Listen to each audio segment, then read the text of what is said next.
Tem que tirar do mudo, Wellinger. Mudo, tá no mudo. Pronto. Estão me vendo? Beleza? Bom, para quem não conhece o Márcio, a gente conheceu o Márcio há bastante tempo atrás, eu acredito que mais de 25 anos atrás, né? O Márcio, tá ouvindo? O Márcio chegou em São Paulo, acho que vindo, se eu não me engano, da turma de Campinas, né? E veio para juntar a nossa turminha que a gente tinha aqui em São Paulo. A gente... E o Márcio e a Alessandra foram muito importantes para a gente na época, que a época de adolescente. Ele conseguiu juntar todo o pessoalzinho que a gente cresceu aí na turma, mas na adolescência estava um pouco disperso, e o Márcio veio e juntou todo mundo, né? Isso foi muito legal. A gente fazia estudo, saía de Santo André, ia lá para São Paulo, se encontrar em vários lugares diferentes.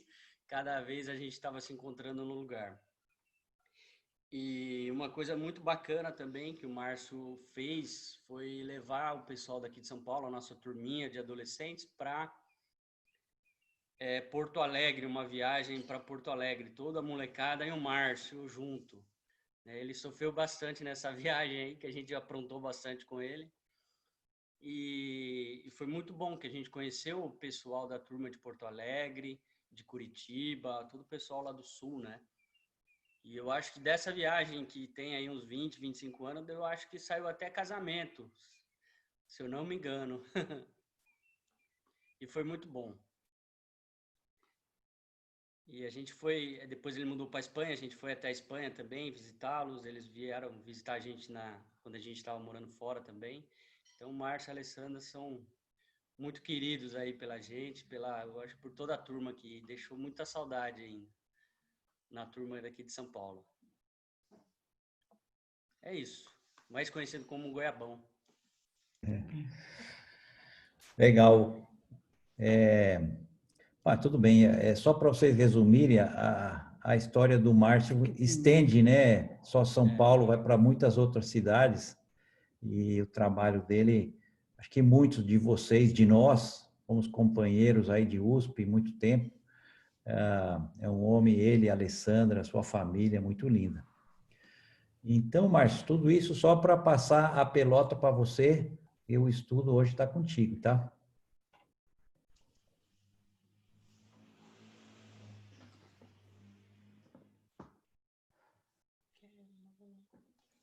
Pois, obrigado, Roberto. Obrigado, Wellinger, obrigado, Zequinha, pelas orações, tudo. Realmente é um prazer estar todos aqui, com todos, não?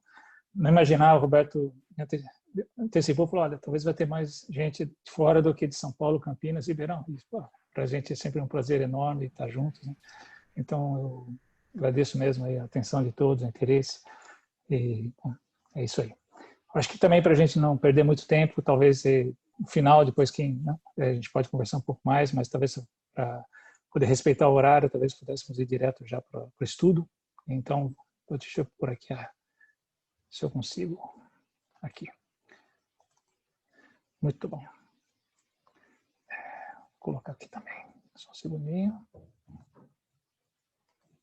Aqui, já temos. Muito bem. Bom, a ideia do estudo que eu né, era, na realidade, é para responder uma pergunta. E a pergunta vem logo a seguir. Não? E o título do estudo que eu dei seria Os Poemas de Deus e os Confins da Terra. Tá bem? Esse seria o título.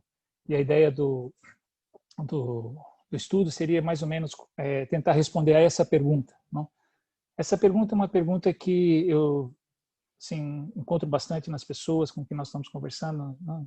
Pessoas que não conhecem a Cristo, e vira e mexe essa pergunta surge, não? E eles fazem essa pergunta, e é uma coisa que a gente vê que tem, logo em seguida nós vamos ver que tem sua lógica, não?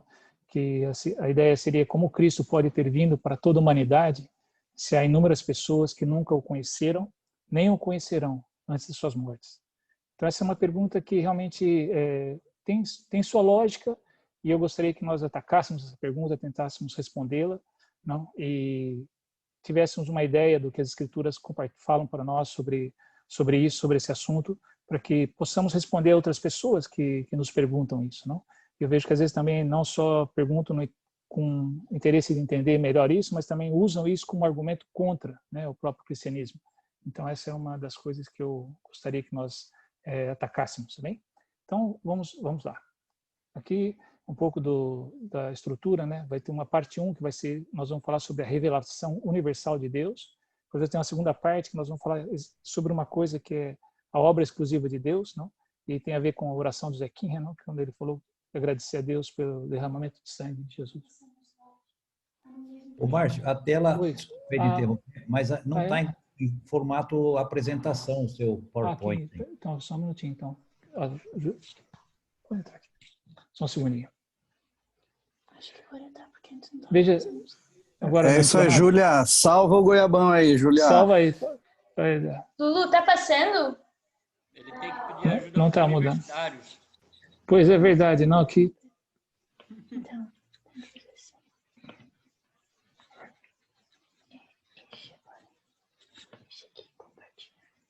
Uhum. Agora tá? Veja.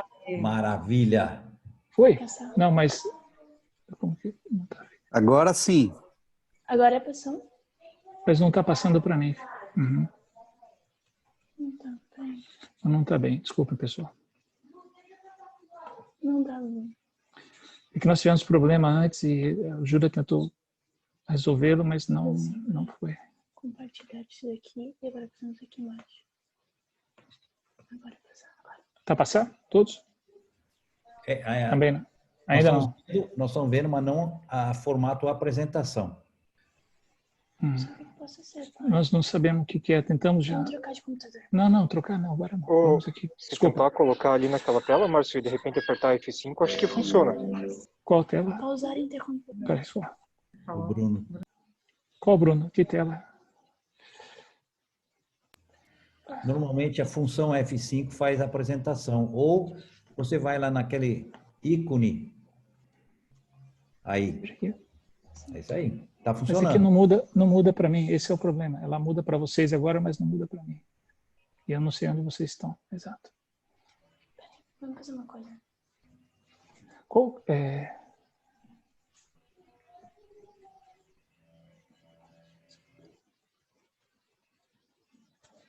Olha, desculpa, pessoal. Realmente. Se você fizer isso. Uhum. Oi, saiu daqui? Onde tá fazendo interferência?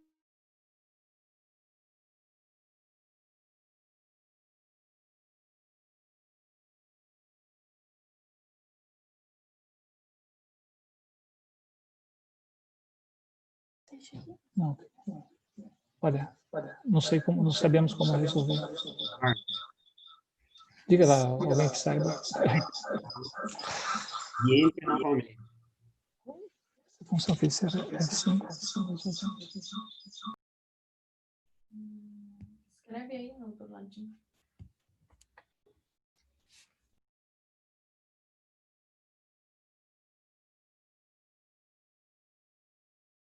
Ô, Márcio, se está complicando, esquece o PowerPoint e fala para nós.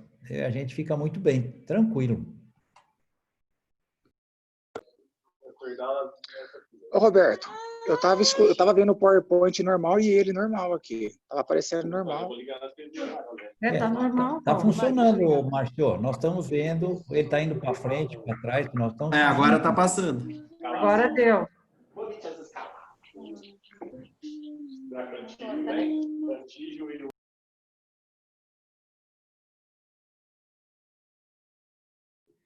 Viu, Márcio? Tá na tela nossa.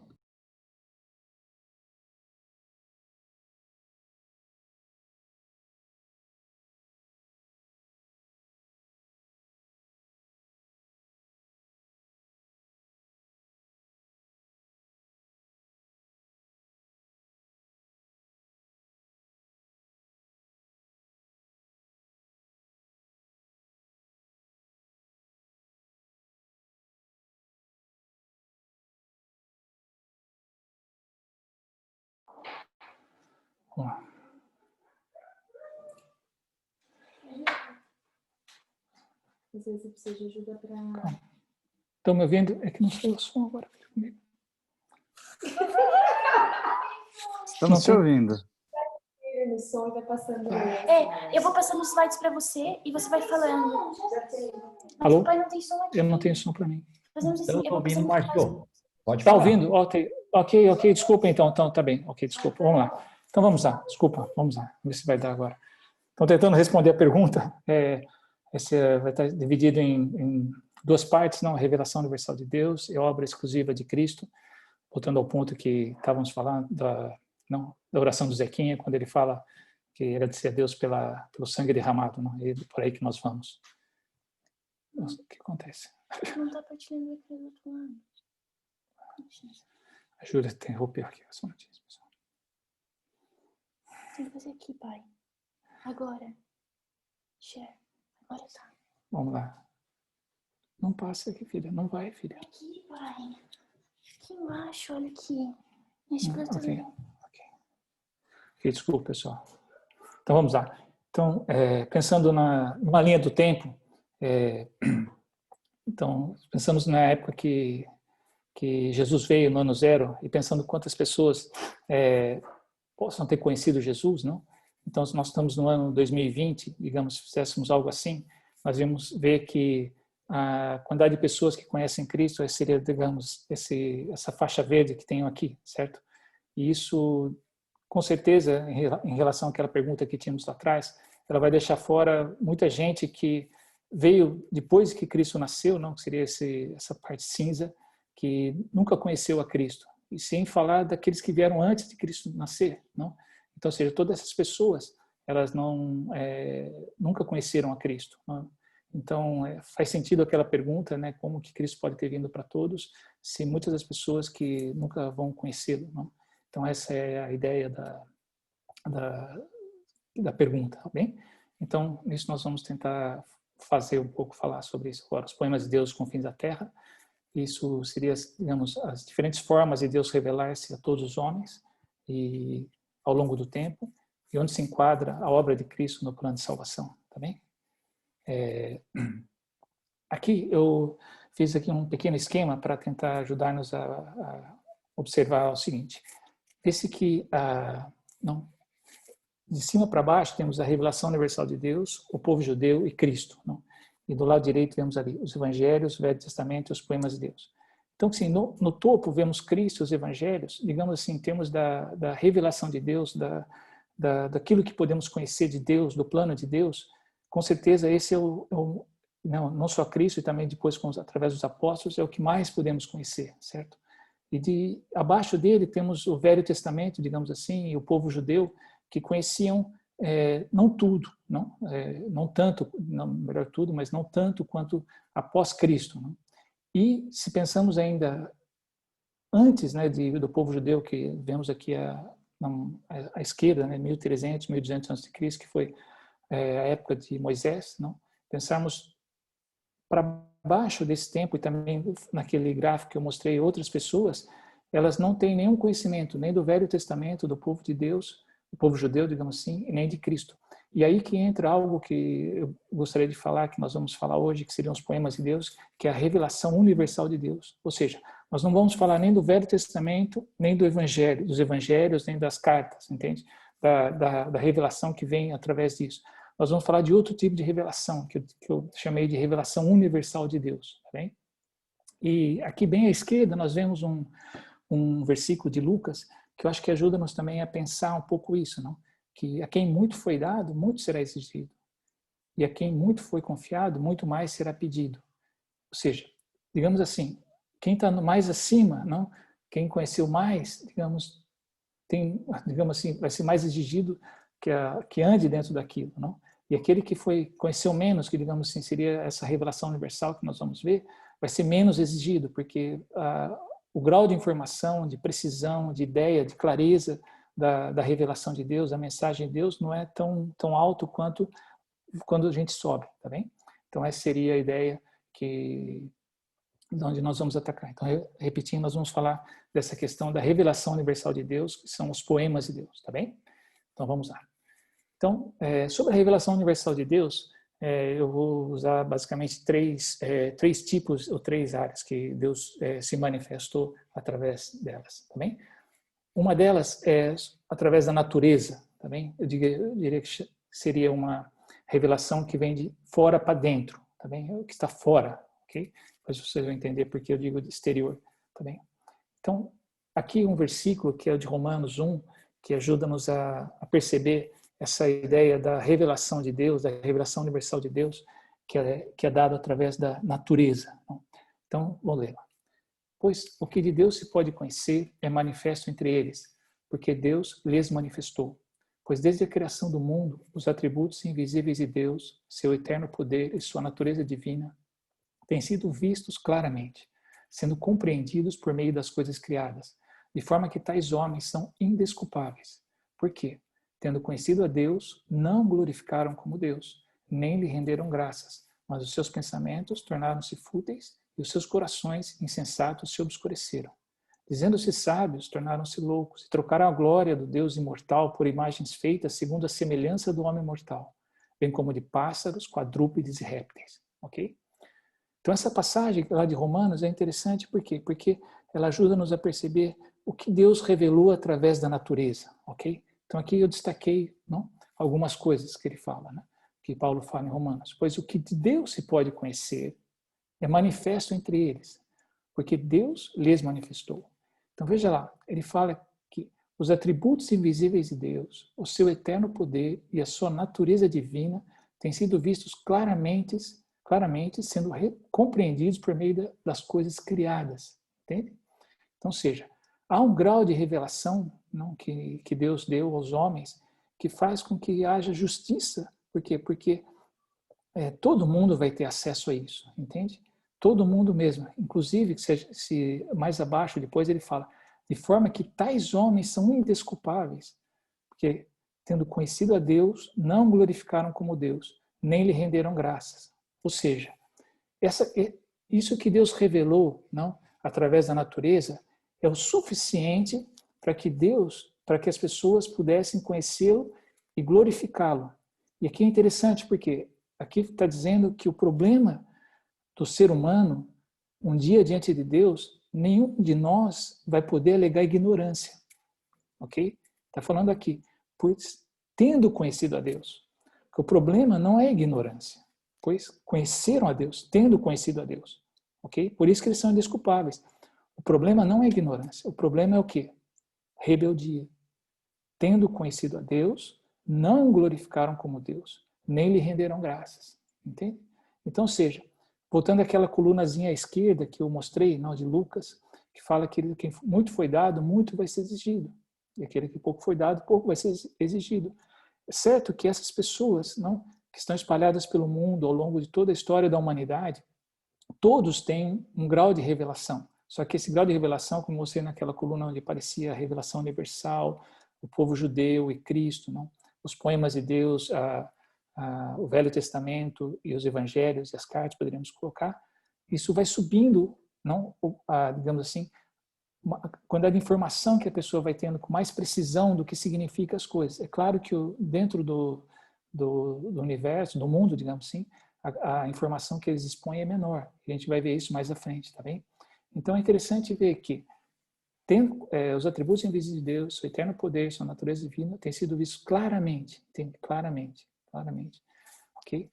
E aí eu queria destacar esse versículo que nós já lemos, uma outra coisa agora para explicar, que ele fala assim, tendo sido vistos claramente, sendo compreendido por meio das coisas criadas. É interessante pensar nessa palavra, eu fui um dia olhar essa palavra, coisas criadas, no grego, a palavra que Paulo tinha usado, e eu fiquei surpreendido mesmo de ver. Essa palavra, coisas criadas, ela vem de uma palavra chamada poema, entende? Ou seja, as coisas criadas, que aparece ali na tradução para o português, no grego é a palavra poema, a mesma palavra que dá para nós, em literatura, poemas, entende? São coisas feitas à mão de obra e a obra de arte, tá bem? Aqui nós vemos onde fala que toda a criação de Deus seriam os poemas de Deus. Então, Salmos 19:4, eu associei a isso, não? Falo, os céus declaram a glória de Deus, o firmamento proclama a obra das suas mãos. Um dia fala disso outro dia. Uma noite o revela outra noite. Sem discurso, nem palavras, não se ouve a sua voz, mas a sua voz ressoa por toda a terra e as suas palavras até os confins da terra. Entende? Então, seja, a criação de Deus, de certa forma, são os poemas de Deus, ou seja, elas estão falando às pessoas. As pessoas que estão espalhadas por todo o mundo, não? Ao longo de toda a história da humanidade, todas elas vão ter algum grau de informação através das coisas criadas, entende? Então, essa é uma das formas, não, de Deus se expressar. Depois, aqui é interessante, só um parênteses aqui, não sei se quantos já viram esse livro, conhecem esse homem, Anthony Flew, ele foi um dos maiores militantes, digamos assim, da segunda metade do século passado. Ele era mesmo muito forte mesmo, sabe, muito convincente. Difícil ter um ateu que não tenha livro dele, sabe? E é interessante que esse livro aqui é o último livro dele, ele faleceu recentemente, e nesse livro ele diz que é o testamento dele. Ele tinha um livro anterior que chamava There is no God, ou seja, Deus não existe, não? E nesse livro agora que ele fez, né, ele riscou o não, né? E ele deixou There is God, a God ele põe, né? Então há um Deus, né? Então é interessante porque no livro seria um livro interessante assim para pré-evangelismo. Ele não vai falar de crer em Deus, nesse Deus que nós estamos falando da Bíblia. Mas uma coisa que é interessante é que ele se rende e ele deixa de ser ateu. E ele se rende através do quê? Através das leis naturais. Ou seja, a evolução da ciência ao longo dessas últimas décadas, ao contrário do que se diz por aí afora, ela joga muito a favor, né, dos cristãos, da mensagem cristã. Então, eu poderia falar muito sobre isso, mas eu queria só fazer um parênteses. E ele se rende e ele diz que ele deixou de ser um ateu. Então, ele acredita que há alguma coisa por detrás da criação. E o que o leva a isso é o conhecimento das leis naturais. Não, à medida que a ciência foi evoluindo, não é possível que essas coisas existam do nada, entende? Então, aqui fecha parênteses, eu só queria dizer isso. Então, como realmente essa ideia dos atributos invisíveis de Deus, o seu eterno poder, a sua natureza divina, são vistos claramente, sendo compreendidos por meio das coisas criadas. Não? Então, isso hoje, a ciência, estudando mais a fundo isso, fica claro que alguma coisa por detrás, isso não pode ser fruto do acaso, tá bem? Então, vamos lá. Okay? Então, falamos da natureza, não, dessa revelação que vem de fora para dentro. E agora eu gostaria de falar de outra, que é uma que vem, já nascemos com ela, está no nosso interior. É uma revelação que é dado para o homem, digamos assim, como se fosse um software que já é colocado no homem quando ele nasce, não? Tá bem? Então, para isso, eu escolhi aqui alguns versículos. Um deles fala que, pois, nós mostramos, né, pois mostram os homens, não, a obra da lei escrita em seus corações, testificando juntamente a sua consciência, os seus pensamentos, quer acusando-os, quer defendendo-os, no dia em que Deus há de julgar os segredos dos homens por Cristo Jesus, segundo o meu evangelho. Entende? Então aqui está falando que Deus gravou no coração dos homens as suas leis. E é muito interessante isso, né? A gente poderia explorar isso bastante mais, mas o tempo também não vai ser uma coisa que nos ajuda. Mas veja, coisas assim como o ser humano, ele sente confortável em matar um animal para comer, né? Mas nenhum ser humano se sente confortável em matar um outro ser humano, entende? Então, ou seja, há alguma coisa que salta, não, quando fazemos algumas coisas. E isso não cremos que é a própria lei de Deus que foi escrita, gravada no coração dos homens, tá bem? Essa é uma ideia. Aqui de Eclesiastes também fala mais ou menos no mesmo sentido, né? Que fala que Deus pôs a eternidade no coração do homem, não? Ou seja, o plano de Deus ele já foi gravado no coração do homem, tá bem? Então, vocês sabem, não, que o coração no mundo antigo era o homem interior, era o que nós chamamos hoje de mente e tal, não? Tanto que a palavra decorar, né, vem de coração, ou seja, decorar é uma atitude exclusivamente intelectual, digamos assim, mas a palavra como era usada no passado era coração, decorar, né? que é o sendo atividade mental.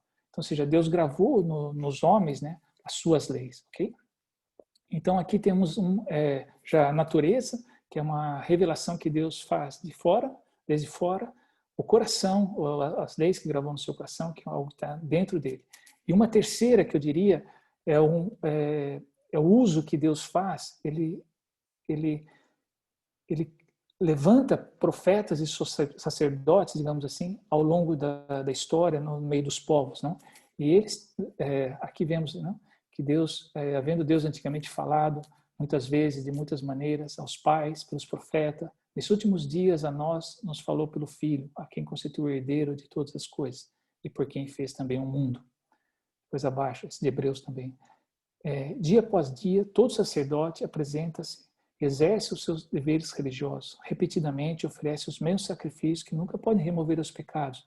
Que daí vai falar mais, né, sobre Cristo. Isso aqui era mais...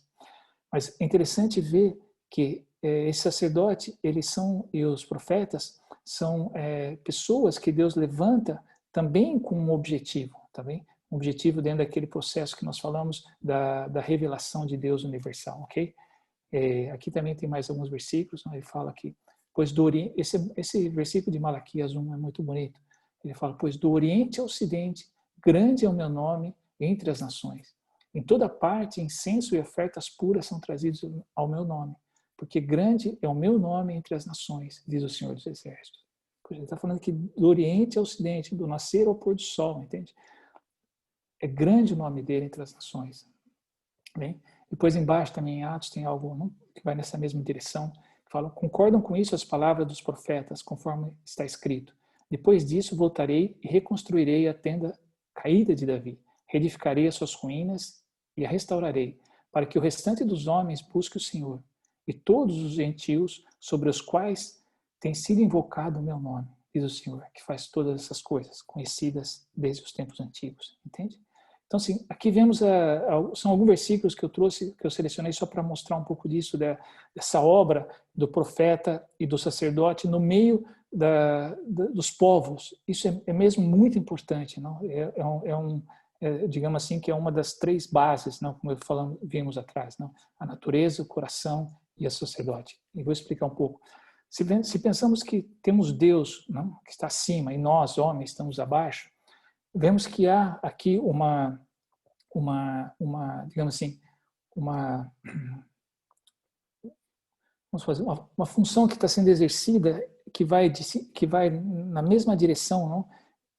Que seria algo que sobe e que desce, também. Então, assim, entre Deus e um caminho que vai entre Deus e os homens em todas as culturas que vemos por aí afora, também. E uma delas são os profetas, que são os responsáveis por trazer as coisas de Deus para os homens, entende? Essa é a função básica de um profeta. Um profeta é alguém que traz algo de Deus para o homem, ou seja, geralmente usando a palavra revelação, mas ele traz alguma coisa, entende? Alguma informação, Deus o usa, sabe? É como se fosse um cargo que Deus usa para trazer uma informação para nós. Nessa direção. E há outro que é na outra direção, que são os sacerdotes. O que são os sacerdotes? Sacerdotes são pessoas que pegavam as ofertas que os homens traziam, que eram direcionadas para Deus. Então, os homens traziam lá os seus sacrifícios, e os sacerdotes oficiavam aquilo para Deus, entende? Então, esses dois, o profeta e o sacerdote, trabalham nesse caminho entre Deus, mas um vai numa via e outro vem em outra via, entende? Então, esses dois personagens, essas duas funções, são muito importantes na constituição disso que nós estamos falando, ok? Da revelação universal de Deus. Então, vamos aqui também, adicionamos rituais, ok? Então, se fechamos esse circuito, temos o que podemos chamar a cultura dos povos, entende? A cultura, o que eu quero dizer cultura dos povos? É que aqueles povos que estão mais isolados, mais, distantes, sem contato nenhum com outros, com muito contato, eles geram uma cultura.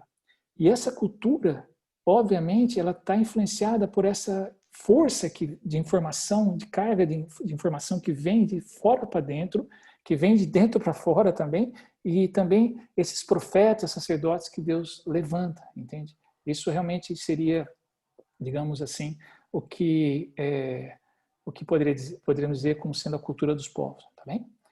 Vamos aqui. Agora, aqui eu coloquei o que dentro da antropologia que mais se destaca daquilo que é encontrado naqueles povos que foram descobertos, ou que tem relato daqueles povos que foram descobertos, assim, quase que numa situação primitiva, não? E é interessante ver que há um trabalho bastante interessante, não? De uma pessoa que fez um relato e de uma coleta, digamos assim, de vários relatos que pessoas que foram para o mundo afora para falar de Deus, não? E ele conseguiu separar entre dois grupos, não? E um grupo de povos que nunca tinha tido contato com o pensamento judaico-cristão, ou seja, nunca tinha tido contato com a mensagem, como nós vimos naquela torrezinha, não? Nem o segundo, nem o terceiro, né? De baixo para cima, ou seja, nem com o do povo judeu, nem com Cristo. Não? O que emerge daquela cultura, não?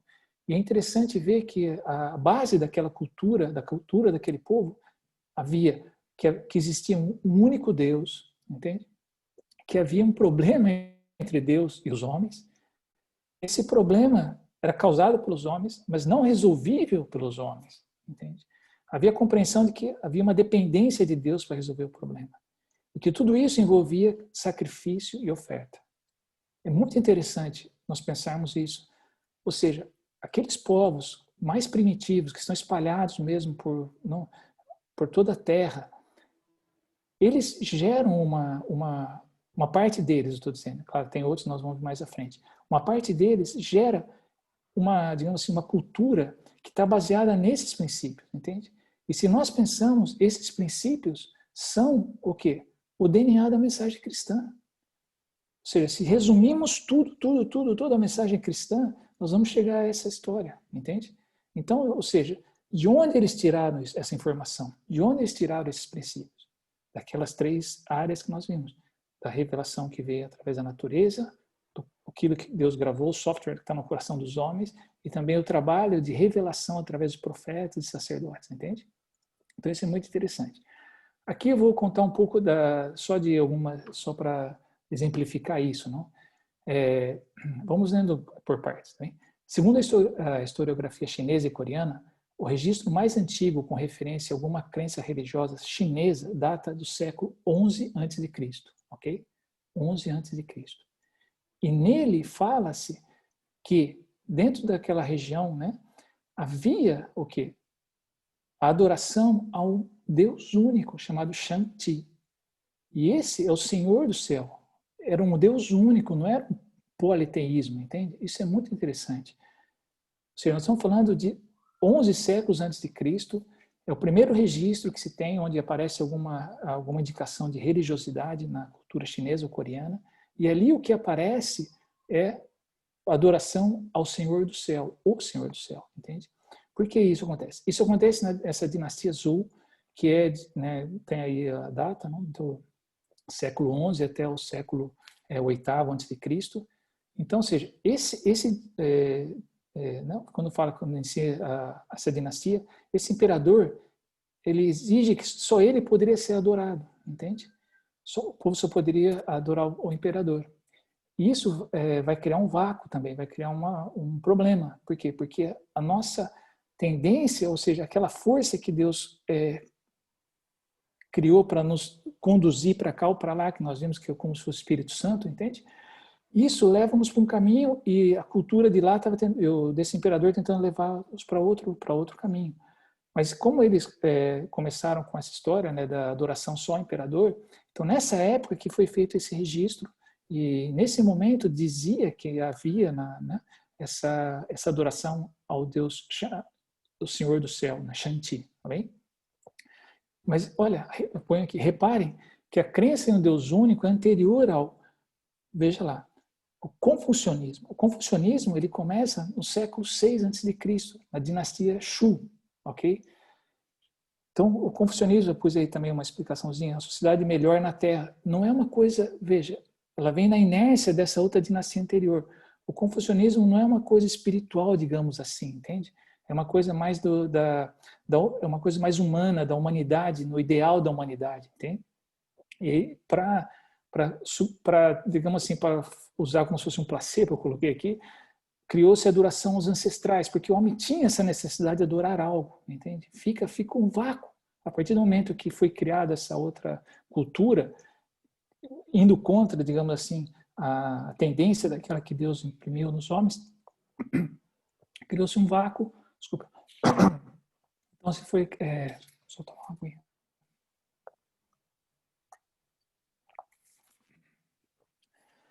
Então, foi criada essa história de ancestrais, tá bem? Isso foi no século VI a.C. O budismo vem depois ainda. Ele vem no século IV a.C., não? Então chega à China mais tarde. Aí, olha que interessante, o budismo oferecia as divindades a serem adoradas. É como manteiga em pão quente, derreteu, sabe? Então, ou seja, aquele vácuo que ficou lá de trás, ele foi usado agora como, digamos assim, a pregação do budismo. E o taoísmo ainda vem mais para frente ainda, vem no terceiro século antes de Cristo, entende? Que é um modo de vida, não é uma religião, harmoniza os dois mundos também. Então eu queria mostrar isso como aquela cultura que eu tentei dizer, a cultura dos povos. Se a gente sobe aqui de novo aqui em cima, a gente vê que na historiografia mostra que havia adoração a um Deus único também. E isso é interessante. Aqui também é um outro caso chamado um povo Karen, em Myanmar, que é a antiga Birmânia. Não? É interessante porque aqui no meio a gente fala, em 1820, houve uma incrível explosão do cristianismo no meio desse povo. E esse povo, por incrível que pareça, por séculos, talvez até, porque se somarmos são 18, mas o budismo lá, vamos pensar que chegou depois, mais de 200 anos, mais de 2 milênios, ok? Esse povo resiste à expansão budista. Inclusive, a historiografia, né, budista, birmanesa, diz que esse povo, eles lutavam, era um povo isolado nas montanhas, chamado de Rudis, eles resistiam a adorar o budismo. Ou seja, eles mantiveram lá uma coisa que rejeitava aquela tentativa, né, de expansão do budismo, e que as pessoas aceitassem, eles rejeitavam aquilo, entende? E é engraçado porque os profetas, os sacerdotes, mantinham a adoração ao Deus único, entende? Isso estamos falando de quase 800 mil cristãos, entende? Então, isso também poderíamos dizer que esse raciocínio poderíamos colocar também para explicar um pouco do boom que houve na Coreia do Sul também, com relação ao cristianismo, entende? Então, ou seja, há povos que ao longo da história mantiveram, sabe, aquela revelação universal de Deus e lutaram contra coisas que vinham desde fora, que não eram de acordo com aquilo, tá bem? Podemos também dizer aqui sobre Abraão. Não, Abraão também ele é um exemplo interessante, porque Abraão, veja, Abraão é anterior a todas essas histórias todas. Entendeu? Abraão, nós estamos falando de 2000 anos antes de Cristo a 2100, ou seja, do século 20 ao século 21 antes de Cristo. Também. Moisés vem ali no século 15 ao 14 antes de Cristo, tá bem? E coincide essa mesma época quando começa o hinduísmo também, tá, ok? E aqui nós estamos falando, ou seja, entre Abraão e Moisés, o hinduísmo, são 500 anos, tá bem? 500 anos de história, ok? Aqui um pouco se a gente vê aqui embaixo no gráfico, no mapa, não?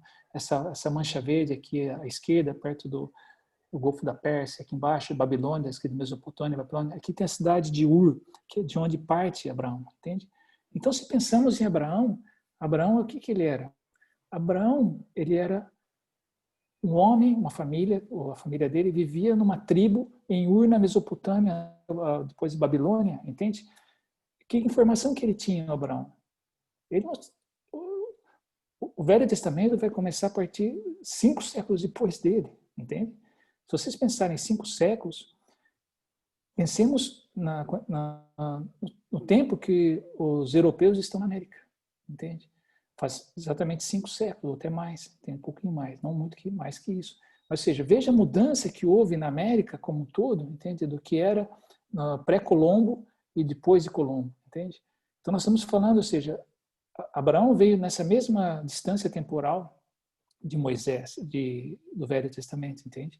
E o que acontece com Abraão? Entende? Isso é muito interessante. Aqui eu selecionei um texto de Hebreus 7 que fala um pouco, porque conta um pouco dessa história, tá bem? Então, só para mostrar isso. Não? Esse Melquisedeque era um sacerdote a quem o texto vai explicar a quem Abraão paga um dízimo depois que ele volta de uma guerra, tá bem? Então esse Melquisedeque, rei de Salém e sacerdote do Deus Altíssimo, encontrou-se com Abraão quando esse voltava depois de derrotar os reis e o abençoou, sem pai, sem mãe, sem genealogia, sem princípios de dias nem fins de vida, feito semelhante ao Filho de Deus, veja, semelhante a quem? A Cristo. Ele permanece sacerdote para sempre. Considere a grandeza desse homem, até mesmo o patriarca Abraão lhe deu o dízimo dos despojos. Ora, aquele de quem se dizem essas coisas pertencia a outra tribo, da qual ninguém jamais havia servido diante do altar, no altar do templo de Jerusalém. Pois é evidente que o nosso Senhor Jesus descende de Judá, tribo da qual Moisés nada fala quanto ao sacerdócio. Por quê? Porque o sacerdócio dentro do povo judeu é o sacerdócio a partir de Arão, ok? E Jesus, ele vem de outra tribo, e ele é um sacerdote. Então, ele não é um sacerdote arâmico, digamos assim. É um sacerdote o quê? Através de Melquisedeque. Aparece, daí que ele vai falando. O que acabamos de dizer fica ainda mais claro quando aparece outro sacerdote, no caso Jesus, semelhante a Melquisedeque. Alguém que se tornou sacerdote. Não por regras relativas à linhagem, mas segundo o poder de uma vida indestrutível. Pois sobre ele é afirmado, tu, Jesus, né? Tu és sacerdote para sempre, segundo a ordem de Melquisedeque. Okay? Então, ou seja, nós estamos falando lá atrás daquela, quando eu mostrei, né, da natureza, do coração do homem, do sacerdote, profeta e sacerdote. Então, ou seja, aqui vemos outro personagem exercer essa função, que é o Melquisedeque. Então, tudo isso compunha, entende? Digamos assim, a cultura do povo. Óbvio que que Abraão não pagou o dízimo só ele para Melquisedeque, era uma coisa que era maior que ele, com certeza, entende? Então, ou seja, e nós estamos falando de um Deus único também, sacerdote do Deus Altíssimo, entende? Então, ou seja, nós estamos falando 500 anos antes de Moisés, 500 anos antes do hinduísmo, depois os outros, como eu falei, o confucionismo, o taoísmo vem muito tempo depois. Ou seja, baseado no que esse povo, né, criou essa cultura, ou tinha essa cultura, entende? Essa cultura, baseado naquela revelação de Deus, entende? Então isso é muito importante de perceber e de entender, ok? Aqui de volta ao nosso esqueminha, tá bem? Então, ou seja, quando pensamos que as pessoas que viveram antes de Cristo, ou mesmo depois que Cristo veio, mas nunca foram contactados pelo pensamento judaico-cristão, que seja, entende? Que essas pessoas estão lá largadas, não têm nenhum tipo de informação, estão perdidas, não? Isso não é verdade, entende? Essas pessoas, eles têm uma informação, e muitos desses povos, eles construíram, como eu mostrei lá atrás, uma cultura que tem como base o DNA da mensagem cristã. Como eu falei também lá atrás, não é com tanta precisão de informação, mas o básico está lá, entende?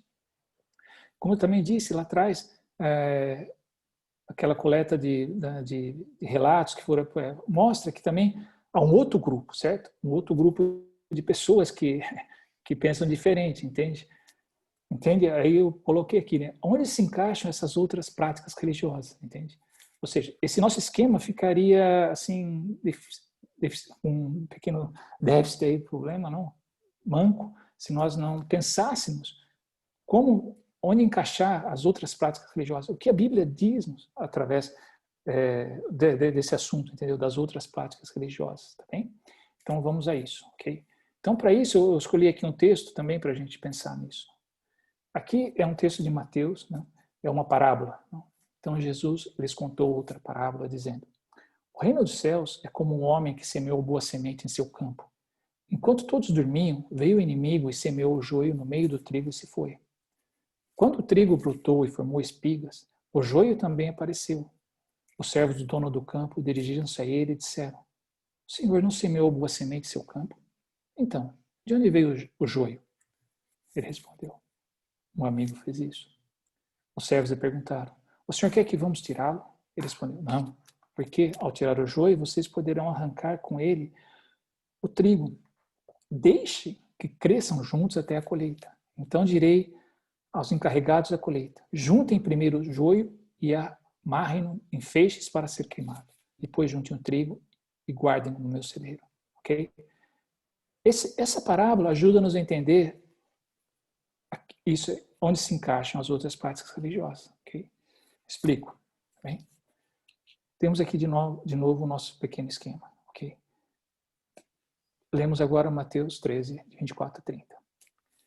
Vemos lá o que aparece aqui.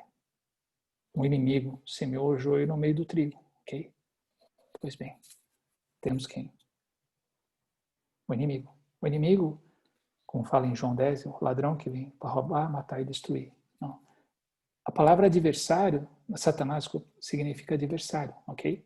Então, ou seja, Deus não está fazendo as coisas sozinho. Não? Tem mais alguém que está aí nessa luta. Tá bem? E sabemos que há duas ordens, digamos assim, mundiais. Não? Uma anterior a Cristo e outra depois de Cristo. Na segunda, Cristo é superior a todos. Mas na outra, como a gente Deus 1 e 2, ela foi entregue aos anjos, entende? Então, eles têm bastante poder e eles fazem suas coisas. Okay? Então, o inimigo, o adversário, Satanás, também tem lá seus profetas e seus sacerdotes, que por sua vez também tem lá seus rituais, ok? Que por sua vez se juntam e formam a cultura dos povos, ok? Então isso é interessante pensar. Nós não estamos sozinhos, ou seja, o Deus não está sozinho nessa história. Há lá alguém que está semeando o quê? O joio no meio do trigo, tá bem? E isso vai fazer com que haja o que? Diferentes expressões, como eu estava dizendo lá atrás, desculpa, voltando lá atrás. Aqui, onde se encaixam as outras práticas religiosas, ok? Vamos se encaixar aqui. Pois bem, aqui, aquele esqueminha que tínhamos lá atrás. Aqui é onde vão, sutilmente, não? O adversário vai mudar as coisas e vai fazer com que haja outros tipos de práticas religiosas que distorcem aquilo que nós vimos lá atrás, que é o DNA da mensagem cristã. Onde havia só a um único Deus, agora vai ser a deuses, entende? Onde há um problema, há problemas. São vários. A gente olha a mitologia grega, caraca, aquilo não termina nunca.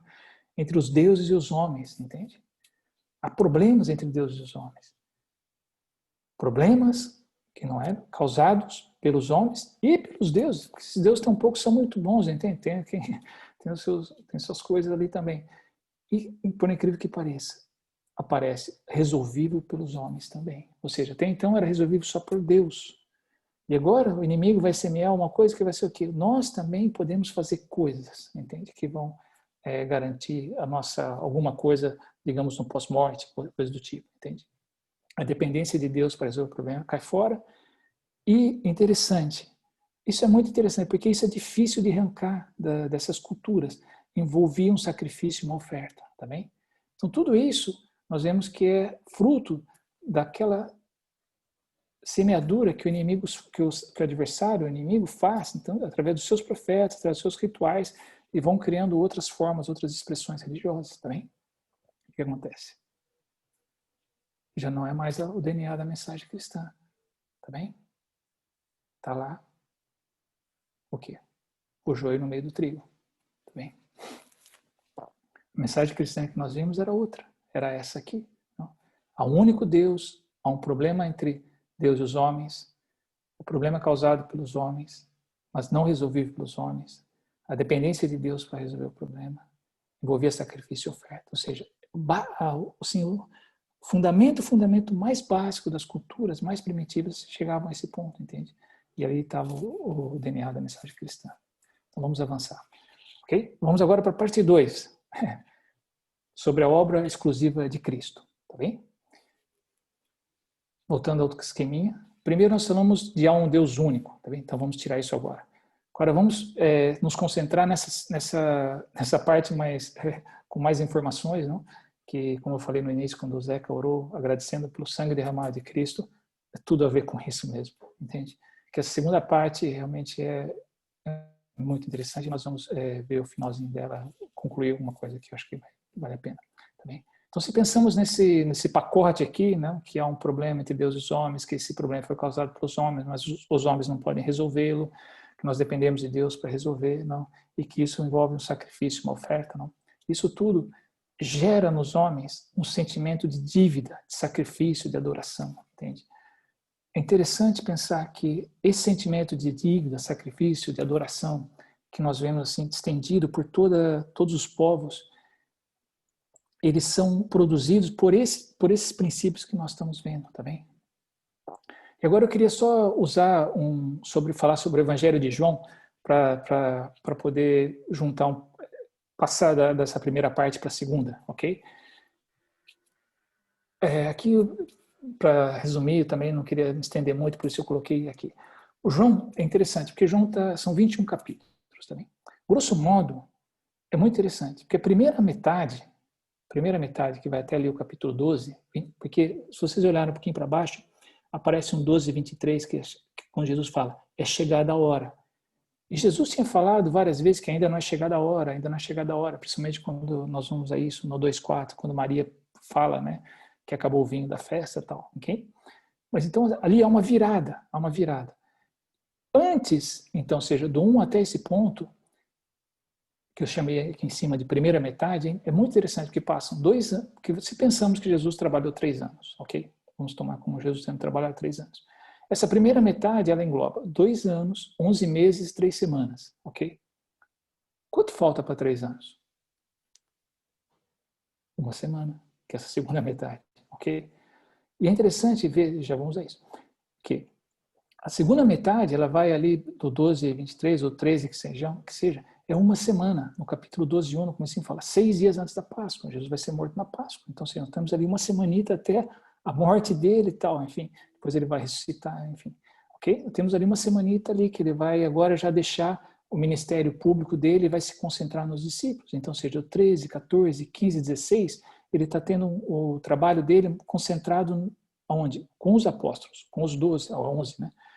Entende? Depois do 17 é uma oração, no 18 ele vai ser preso, então ele vai ser preso, julgado, condenado, executado, entende? E vem a ressurreição. Tudo isso vai ser o quê? Metade do livro praticamente de João. Mas isso é 1 semana, entende? Então na primeira metade, Jesus, né, a gente vê que Jesus, o Logos, a palavra, está muito mais direcionado à questão da mensagem, entende? Da mensagem, do evangelho, as boas novas, não? E a segunda metade está relacionado mais com o quê? Com a razão para a qual ele veio, que é chegada a hora, a coisa maior que ele tinha que fazer. Que eu digo que é exclusivo dele, ninguém mais poderia fazer. Essa primeira metade tem a ver com a revelação. Claro, Jesus ajudou-nos a compreender Deus de uma forma que nós não tínhamos ideia antes, ok? Mas ainda nós estamos falando de mensagem, de revelação de Deus, ok? Isso a gente acabou de ver que isso também Deus fez através da natureza, o coração dos homens, entende? Os profetas, enfim, tudo isso, tá bem? Então, ou seja, Jesus, ele estava nessa primeira metade de João, está relacionado à mensagem, ok? Na segunda, não. Na segunda é chegada a hora, ok? E como eu falei, Jesus, quando, né, Maria comenta com ele que havia acabado o vinho, não? Jesus fala, mas que tenho contigo, né? Ainda não é chegada a minha hora, não? E daí, se pensamos em tudo aquilo que aconteceu, não, a gente vê que a transformação da água em vinho foi feita umas talhas que era usada para purificação, ou seja, não é mais purificação com água, vai ser purificação com vinho, o vinho representa o sangue, enfim. Jesus falou, acho que ainda tem 3 anos de trabalho para chegar a minha hora, entende? Então, ou seja, agora chegou a hora. Mas hora de quê? Né? Hora de quê? Depois abaixo, tá bem? Então, nessa parte de João, ele fala, Jesus respondeu, chegou a hora de ser glorificado o Filho do Homem. Digo-lhes verdadeiramente que, se o grão de trigo não cair na terra e não morrer, continuará ele só, mas se morrer, dará muito fruto. Aquele que ama a sua vida, a perderá, ao passo que aquele que odeia a sua vida neste mundo, a conservará para a vida eterna. Mais à frente ele fala, ele disse isso para indicar o tipo de morte que haveria de sofrer. Entende? Então, ou seja, aqui nós estamos falando do que? Da morte de Jesus. Então chegou a hora, não? Enfim, por isso, só ele poderia fazer, entende? Só ele poderia fazer. Como eu falei, a primeira parte do Evangelho de João está relacionado à mensagem, digamos assim. E isso, há mais pessoas que participaram desse processo. Mas Aqui só ele pode fazer, tá bem? Nós vamos chegar a isso mais à frente. Ou seja, por isso que eu chamo a obra exclusiva de Cristo. Não? Lá no comecinho de João, no dia seguinte, João Batista viu a Jesus, que vinha para ele e disse: eis o Cordeiro de Deus que tira o pecado do mundo. Não? Como eu falei, o derramamento de sangue que o Zequinha agradeceu no estudo, na oração. Tá bem? Aí, uma coisa que eu gosto muito desse versículo, ele diz assim, Colossenses 2, não? Ele fala assim: e a vós, quando estáveis mortos nos vossos pecados e na incircuncisão da vossa carne, vos vivificou juntamente com ele, perdoando-nos todos os pecados, e havendo anulado a cédula de dívida que havia contra nós nas suas ordenanças, o qual nos era contrário, removeu-a do meio de nós, cravando na cruz. Mas eu gosto muito desse versículo, porque ele fala de uma coisa que me... Hoje em dia, quando as pessoas, nós estamos num restaurante, num bar, não, e pedimos alguma coisa, tudo eles anotam naquela maquininha e tal, e aquela maquininha já sai lá para dentro na cozinha, e a cozinha já prepara aquilo, aquela maquininha também está tudo interligado, né, com caixa e tal. Mas aqueles como eu que são mais antigos, né, vão lembra-se quando os garçons tinham um bloquinho, não? Então eles anotavam lá no bloquinho, patati, patatá, o que pedimos, não? E atrás do caixa, não sei se vocês se lembram, havia uma madeira com os pregos, e em cima do prego tinha o número das mesas, não? Então aí depois o garçom servia, ele colocava lá, e aí a pessoa do caixa ia lá e colocava no preguinho o pedido da mesa tal, tal, tal. Aí no final da história, quando nós íamos embora, pedimos a conta, o que acontecia? O caixa ia lá no prego da mesa 10, não? E tirava todos os papeizinhos que estavam na mesa 10, grampeava tal, fazia as contas e levava para nós para pagarmos, não? Pois eu vejo esse versículo exatamente assim, entende? Nós tínhamos lá uma cédula de dívida que havia contra nós, entende? Uma cédula de dívida que havia contra nós. Ou seja, havia uma cédula de uma dívida que nós tínhamos, né, no nosso pecado, que gerava a morte. E o que Deus fez? Jesus fez. Não? Deus enviou a Jesus e fez. Ele removeu-a do meio de nós, cravando-a na cruz. Ou seja, todas as contas não, que tem naquela madeira com os pregos, é como se Jesus fosse lá e arrancasse, pá, e puxasse todas as contas, não? E tirando uma atrás da outra e tal, e levasse com ele para a cruz, entende? Interessante que ele também já deixou pago aqueles que vinham depois, entende?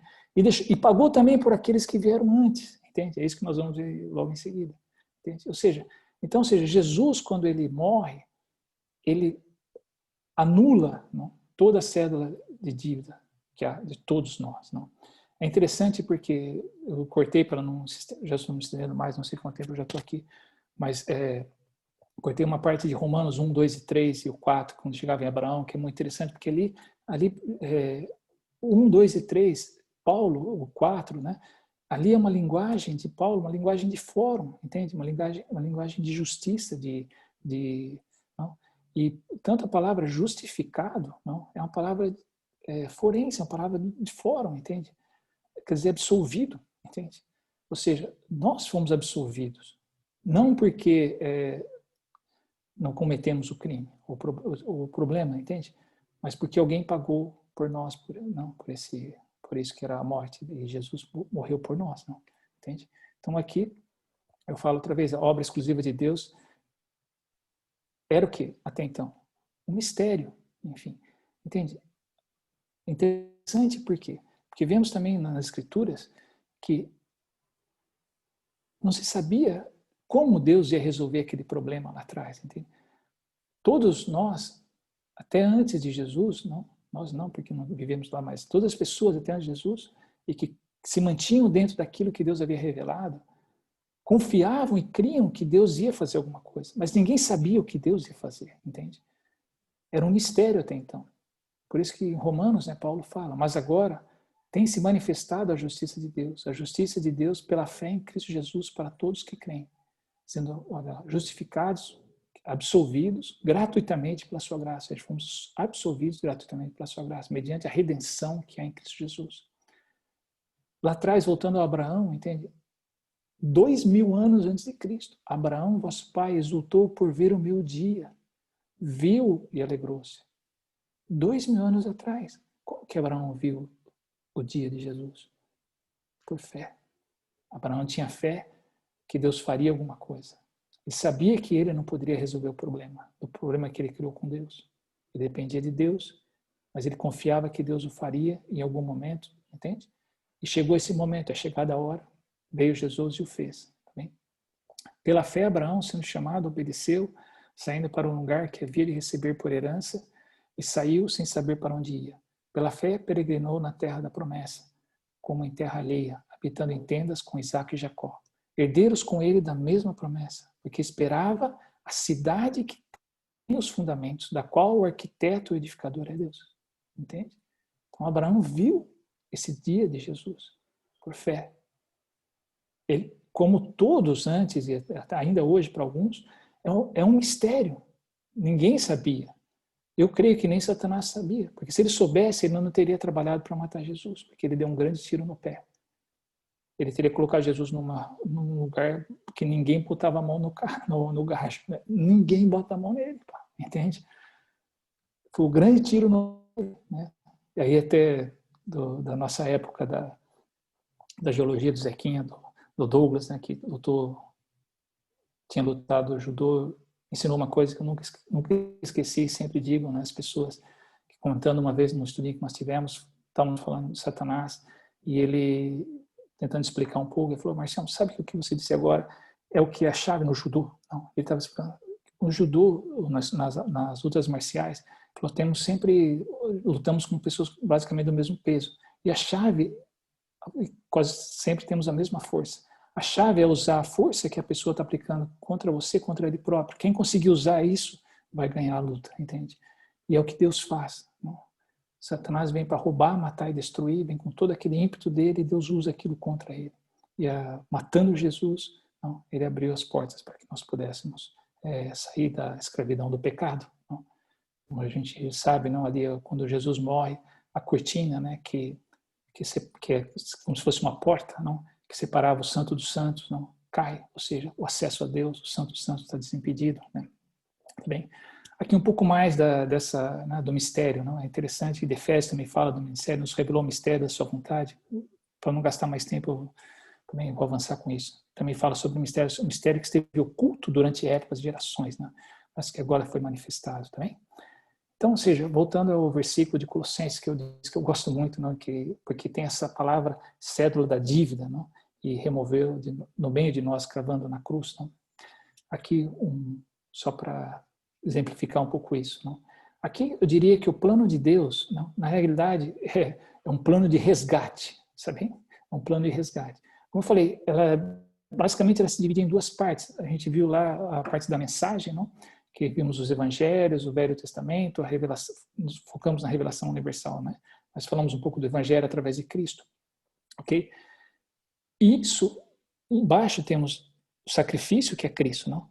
Então, eu diria que se olhamos bem para essa parte central, né, da mensagem, o sacrifício, os evangelhos, tal, né, o Velho Testamento, a revelação universal, o que brota, né, de tudo isso é que nós nos conscientizamos, ou seja, somos notificados, digamos assim, das nossas dívidas, não? E de que há uma forma de pagamento. A forma de pagamento é o quê? A fé em Cristo, ok? Ou seja, dessa mensagem, basicamente o que sai é que nós somos notificados das nossas dívidas. O pecado, que gera morte, entende? Que também não somos capazes de pagá-lo. Né? É interessante aquela parábola quando Jesus fala, não, daquele que devia 100 denários, né, para um senhor, e daí ele sai e ele pede perdão, misericórdia e tal, e o Senhor perdoa, e quando ele sai, ele encontra, não, desculpa, ele devia 10 mil talentos, não? Aí ele pede misericórdia, o Senhor perdoa tal, e quando ele sai, ele devia 200 denários, sim, não me lembro agora, com certeza, e aí ele não perdoa, não? E aí o Senhor vai chamá-lo e fala: pá, você não acha que você deveria ter perdoado, sendo que eu te perdoei esses 10 mil talentos, não? E é interessante, se nós fazermos as contas desses 10 mil talentos, é uma coisa impagável, também, porque se vemos que 10 mil talentos, cada talento vale 6 mil denários, e o denário é um dia de serviço, entende? Estamos falando aí de 60 milhões de dias de serviço. Então, se um dia vocês quiserem fazer a conta, façam lá. Porque 60 milhões de dias de serviço, se a gente tomar que trabalham 6 dias por semana, daria 10 milhões de semanas, ok? Se dividimos 10 milhões de semana se um ano tem 52 semanas, arredondamos aí 10 milhões por 50, vai dar um valor que daí chegamos a meses e a anos, entende? E aí podemos calcular quantos anos são, ok? E eu fiz as contas uma vez e era incrível, eram 200 milênios. E agora, de quando ele contou até hoje, são 2 milênios, ou seja, passou 1% do tempo, ok? Então era uma coisa assim impagável, ok? E aí, a parte de baixo fala o quê? Sandra veio dizer que o tempo está esgotado. já vou terminar. E, bem, então, essa parte de baixo, estou terminando. Essa parte de baixo fala o quê? De Cristo, que é o quê? O pagamento e o pagador das dívidas de todo mundo, tá bem? Então, esse é um pouco o plano de resgate de Deus, que eu diria, não? Que emerge daquilo tudo que nós estávamos vendo. Então, voltando à pergunta, né? Como Cristo pode ter vindo para toda a humanidade se há inúmeras pessoas que nunca o conheceram, nem conhecerão antes de suas mortes, tá bem? Conclusões só para terminarmos, não? Então, o que eu queria que nós tivéssemos claro é que Cristo precisava vir em algum momento da história da humanidade, não importava que altura, entende? Por quê? Porque ele tinha que fazer essa obra que é exclusiva dele, como nós vimos da cédula, né, de dívida, de pagar na cruz, não? Entende? E a segunda seria o quê? Conclusão, que o seu sacrifício vale para todos os que creram e ficaram dentro do plano, propósito de Deus, de acordo com o nível de revelação que Deus deu a conhecer a cada povo, a cada pessoa, entende? Então, como nós vimos lá no comecinho, há níveis de revelação, digamos assim, de mais informação. E segundo o que Deus deu para cada um, ele vai, né, poder, digamos, cobrar sobre isso, não? Mas que o sacrifício de Jesus vale para todos, não? Que viveram ao longo de todo o período nosso da humanidade, tá bem? Então, acho que por aqui terminamos. Pô, legal, Marcião. Valeu, rapaz. Deixa eu fechar a sua tela aqui. Tá bem. Maravilha, obrigado aí. Desculpa aí os percalços do caminho. Eu tentei ser mais rápido, mas não deu tempo. Bom, vamos aproveitar, nós temos ainda um restinho de tempo para abrir para perguntas e mantendo aquela última regra que a gente teve, né? Que se alguém for fazer algum comentário ou uma pergunta, ele pode fazê-lo, mas não tem réplica, tá? Para poder dar espaço a outros poderem falar também. E se você for falar, então tira do mudo, faça a pergunta e depois põe no mudo de novo para a gente dar seguimento, tá bom?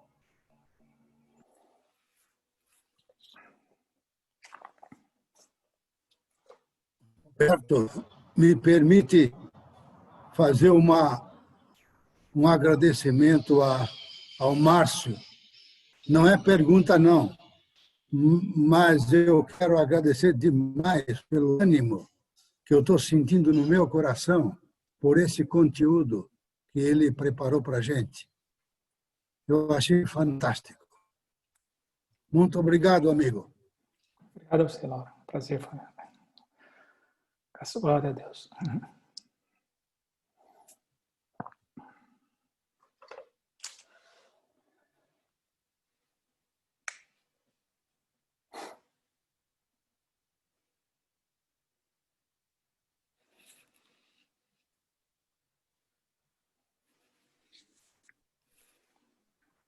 Eu também quero falar que eu também achei fantástico. Quando começou, eu comecei com bastante pergunta para fazer, mas quando tu fosse falando, fosse respondendo as minhas perguntas. Então, me agradeço muito, tá? Eu achei muito bom mesmo. Muito obrigada. Que bom, Zé. Obrigado, Zé. Bom saber.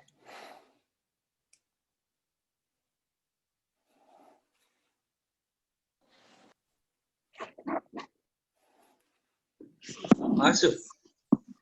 Sim. Diga lá, Miguel. Não sei se eu entendi bem, mas através da revelação universal que você falou, né? Uhum.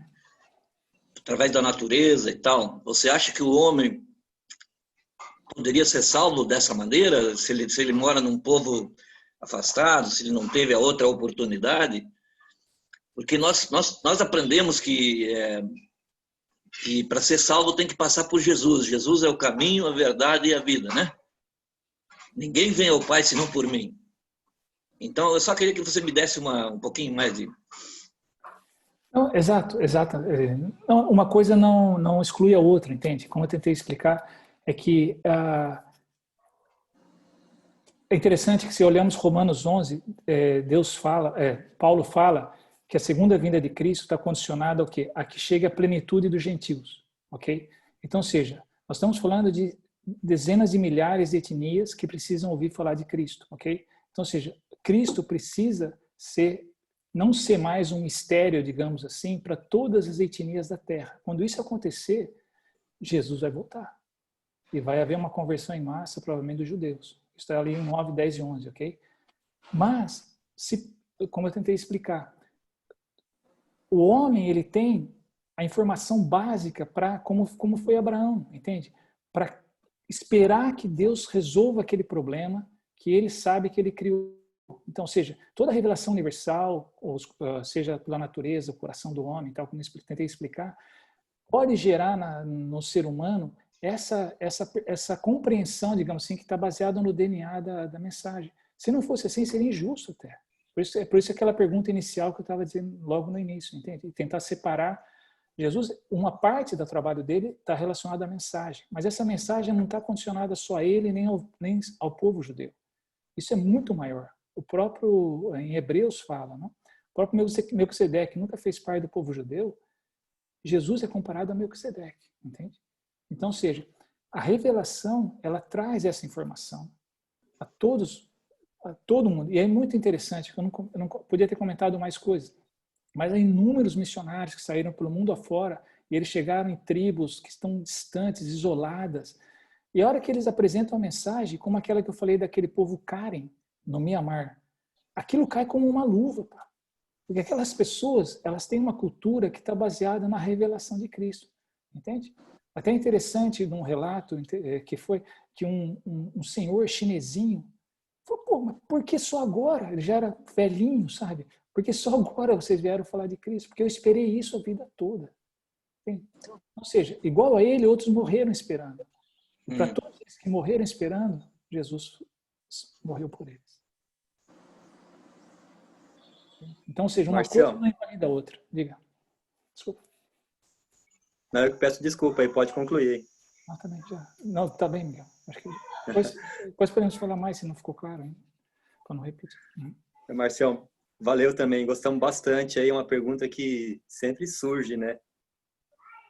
Gostamos bastante, acho que ajudou bastante. A gente agradece bastante aí, tá? Fico feliz. E assim, em termos de cultura, né? Você que conhece assim, né, a nossa cultura do Brasil, né, e conhece bem a cultura aí também da Europa, né? E essa questão toda do mundo secularizado, né?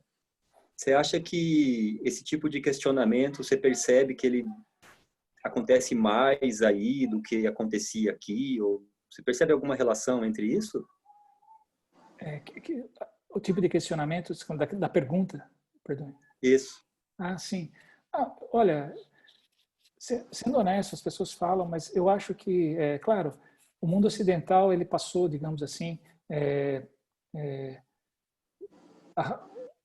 o mundo ocidental, eu digo sempre, a primeira metade do século passado, a grande luta nossa era para defender se Deus existia ou não, ok?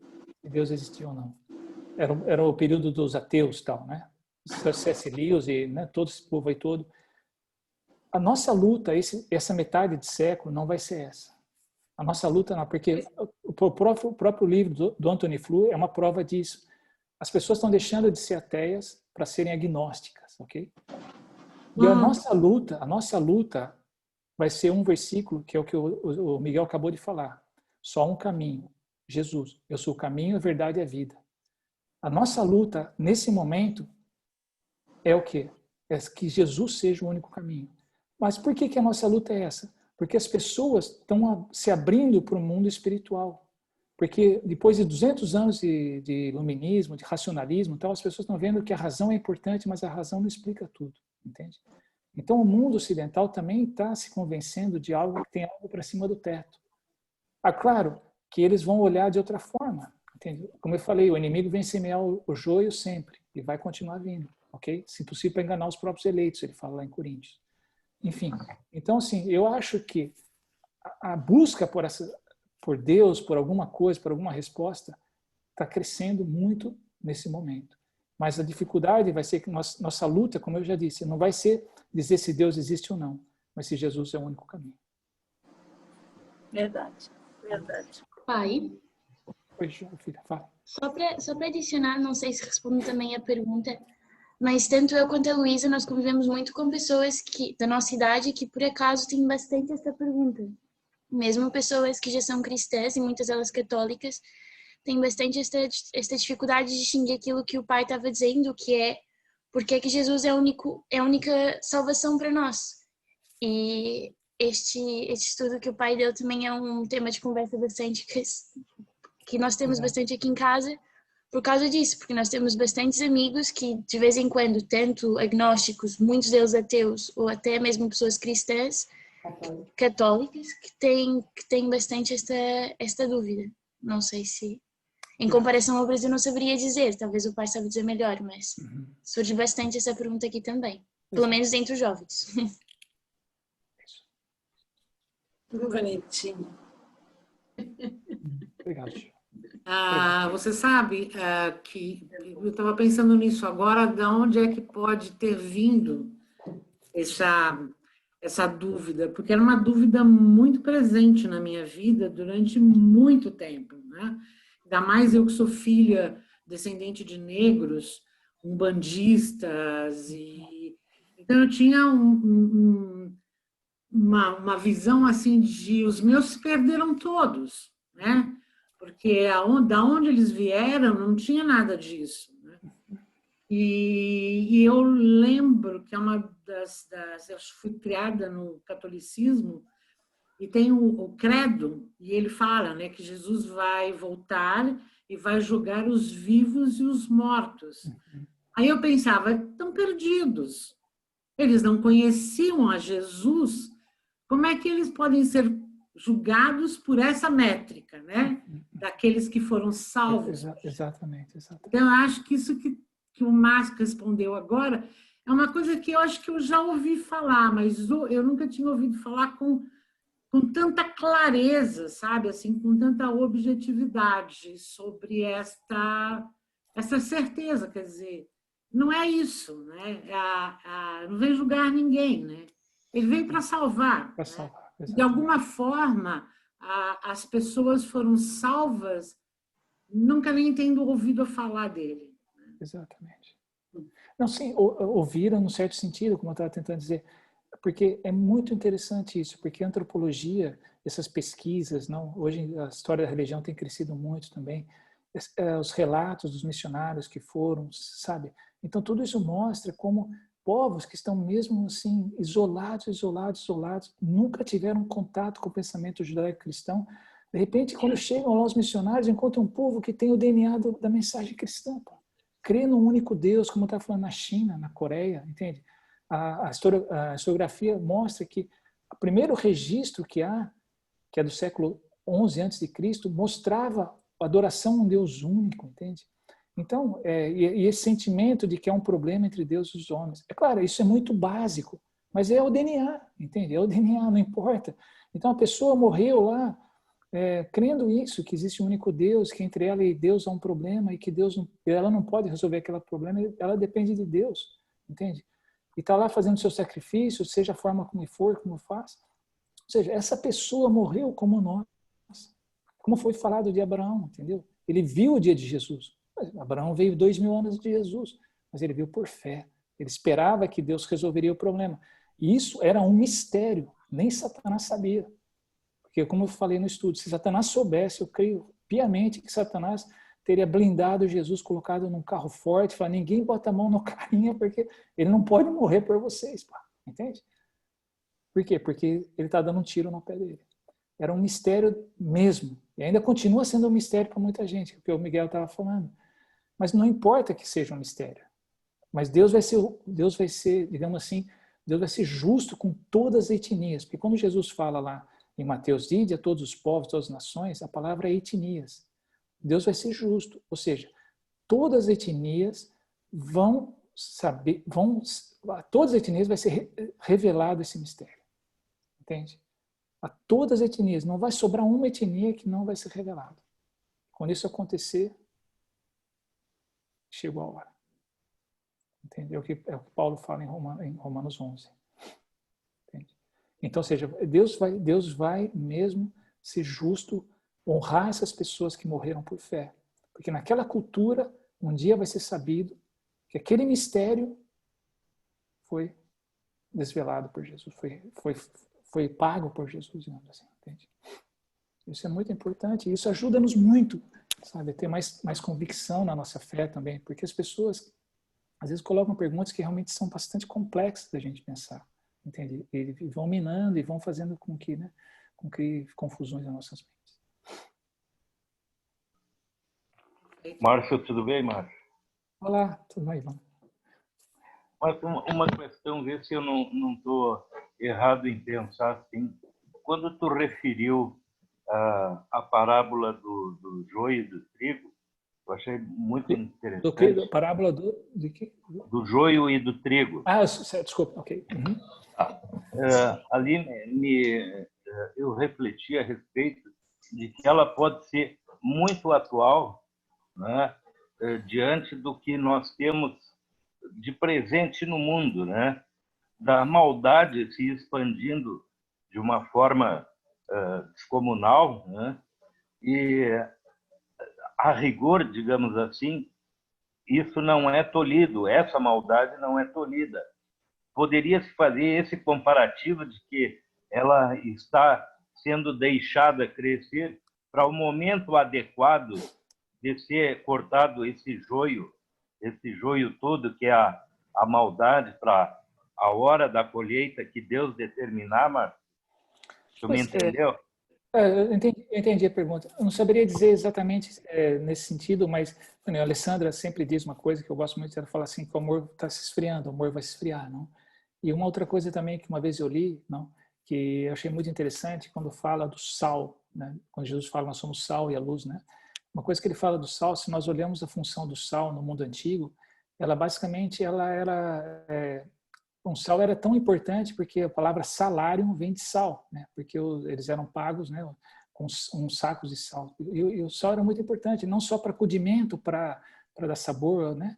Por isso que a pimenta também, né? Quando os portugueses chegaram às Índias, trouxeram a pimenta, foi toda uma revolução, né? Porque podia também ajudar nas carnes que estavam já apodrecendo, a pimenta tirava aquele sabor de carne podre e tal. Mas o sal conservava, né? Então, digamos assim, esse senhor dizia que digamos assim, a velocidade de decadência da sociedade deveria ser maior se não houvesse a intercessão dos cristãos, entendeu? Então isso é uma coisa que eu acho que e Deus sempre, cada um de nós tem seu tempo, Deus sabe disso, né? O tempo de cada um varia, mas eu acho que a humanidade tende a alguma coisa mais pesada para frente, né? Mas a violência sempre existiu, né? A gente vê lá com Caim e Abel, né? Não é, isso não tem, né? Então, nem mais nem menos, né? Eu acho.